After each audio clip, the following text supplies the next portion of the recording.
Welcome back to the show, everyone. I'm Nick, and I'm really glad you're here today, because we're diving into something that doesn't get talked about enough in the world of language learning: mental health. More specifically, how sometimes we care so much about speaking perfectly that we forget the most important part, our well-being. Hey everyone, it's Emily here. And yeah, this topic is huge. We've seen it in ourselves, and in so many English learners. The pressure to get every word, every sentence, every piece of grammar right, it can feel overwhelming. Like, you don't want to speak unless it's perfect. But here's the truth: your mental health matters more than whether your sentence is grammatically flawless. Absolutely. We get it, grammar is important. But perfection is not the goal. Communication is. And if the fear of making a mistake is stressing you out, making you anxious, or stopping you from speaking at all, then it's time to shift the focus. Because the stress, the self-doubt, the burnout, it's not worth it. Let's be honest, language learning is emotional. It touches your confidence, your identity, even your sense of belonging. And if we only focus on what's correct, we miss the human side of this journey. You're not a machine. You're a person with thoughts, feelings, and a story. And that story matters even if the grammar isn't 100%. Right. Think of it this way: if a friend told you they were afraid to speak because they didn't want to mess up, what would you say? Probably something kind. You tell them, it's okay. Just try. I'm here to listen. But how often do we say that to ourselves? Not often enough. That's why today, we want to give you permission to take the pressure off. To speak anyway. To write anyway. To keep going, even if your sentences aren't perfect. Because the goal is connection, not perfection. And this isn't just about making you feel better, it's also about helping you learn faster. When you're relaxed, your brain works better. You remember more, you speak more freely, and you actually improve faster than when you're stressed and afraid of every little mistake. Exactly. Mental health isn't a luxury, it's a foundation. You can't build confidence or fluency on anxiety and self-criticism. You build it on encouragement, on small wins, on showing up consistently, even if imperfectly. So today, we want to talk about ways to protect your mental health while learning English. How to notice when perfectionism is taking over. How to talk to yourself with more kindness. And how to create a learning environment that supports both your progress and your peace of mind. Let's start with a mindset shift. Instead of saying, I have to speak perfectly, try telling yourself, I want to express myself clearly, even if it's not perfect. That small change takes away the unrealistic pressure and makes your goal more human and achievable. You're not here to pass an exam every time you open your mouth. You're here to connect, to share, to grow. And honestly, mistakes are part of that process. Think of how babies learn their first language. They make tons of mistakes. They say funny words, mix up grammar, and yet, no one stops them. Everyone cheers them on. But when we're adults learning a second language, we become our own worst critics.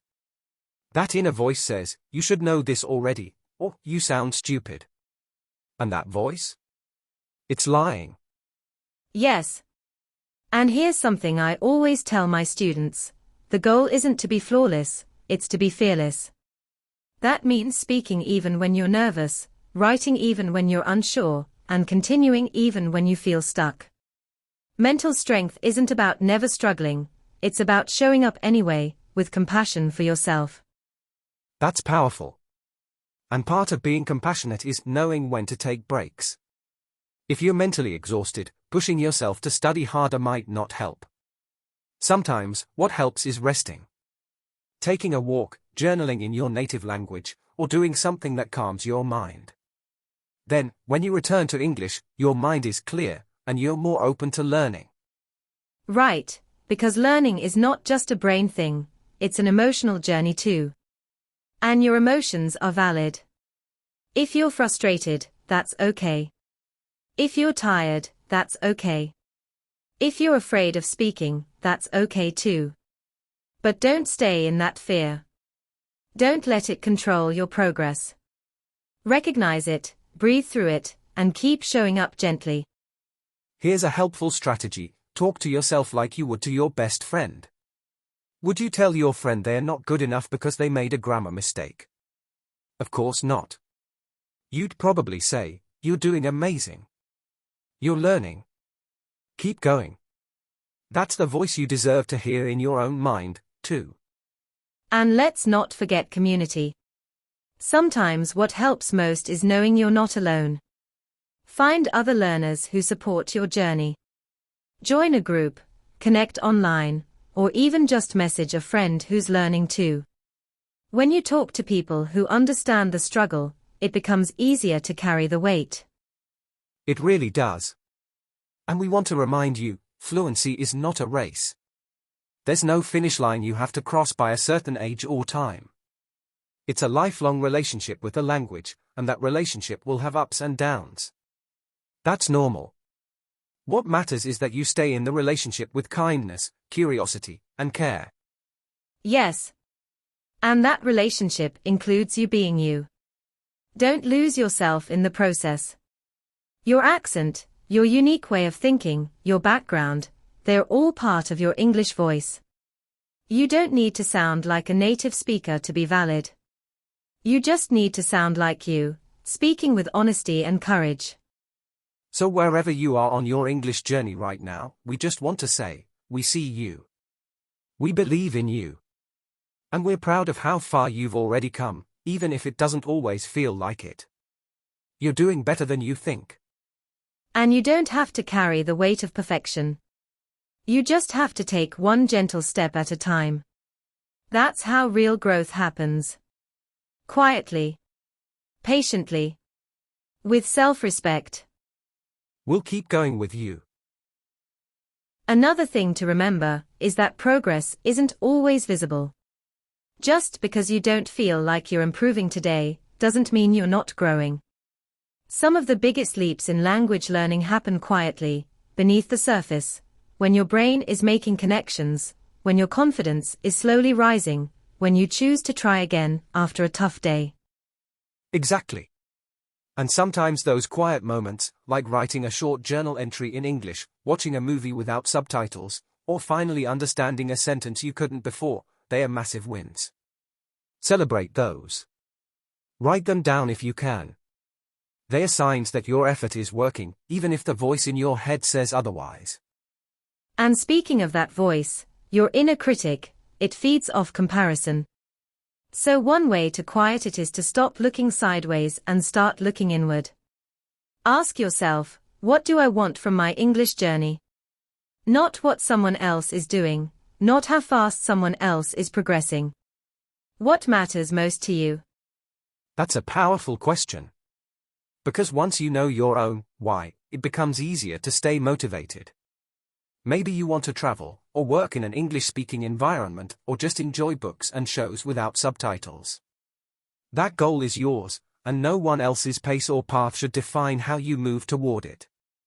Also, learning can look different on different days. Some days you might study new vocabulary or grammar. Other days, you might just read, listen, or rest. It's all valid. You don't have to push yourself every single day.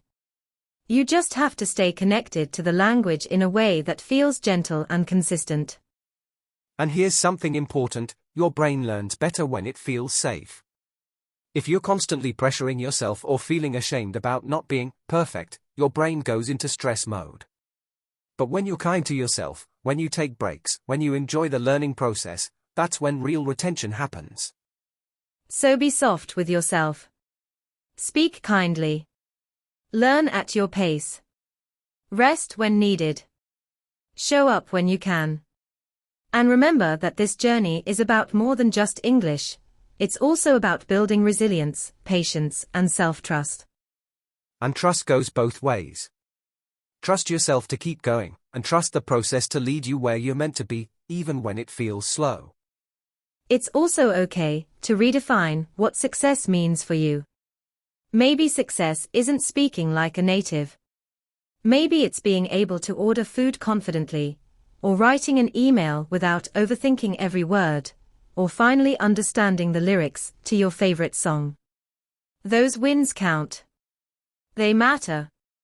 Yeah, and I think one of the most powerful things we can do as learners is to stop chasing perfection and start chasing connection. That's what language is about, connection. With people. With ideas. With yourself. And you don't need perfect grammar to connect. You need courage, presence, and authenticity. I love that, Nick. And the more you show up with your authentic self, mistakes and all, the easier it becomes to enjoy the process. Because you're no longer trying to prove something. You're just experiencing the joy of expression. Even broken English can be beautiful if it comes from the heart. And honestly, native speakers aren't perfect either. We stumble, forget words, mix up tenses, it's normal. The difference is, we're not hard on ourselves for it. So what if you approached your English the same way? With less judgment and more humor? Right? Laugh at the mistakes. They're part of the story. One day you'll look back and say, I used to mess that up all the time, and you'll smile, because you kept going. Because you didn't quit. And that kind of mindset? It builds strength, not just as a language learner, but as a person. You're practicing patience, resilience, and self-compassion. You're learning how to show up even when it's uncomfortable. And that is what creates lasting progress. Not just memorizing rules or cramming words, but learning to be kind to yourself along the way. To rest when you're tired. To keep learning even when the path isn't clear. So if you're listening to this and feeling like you're not doing enough, breathe. You are. You're showing up. You're trying. That's more than enough. And if all you did today was listen to this podcast and reflect on your journey, that's still progress.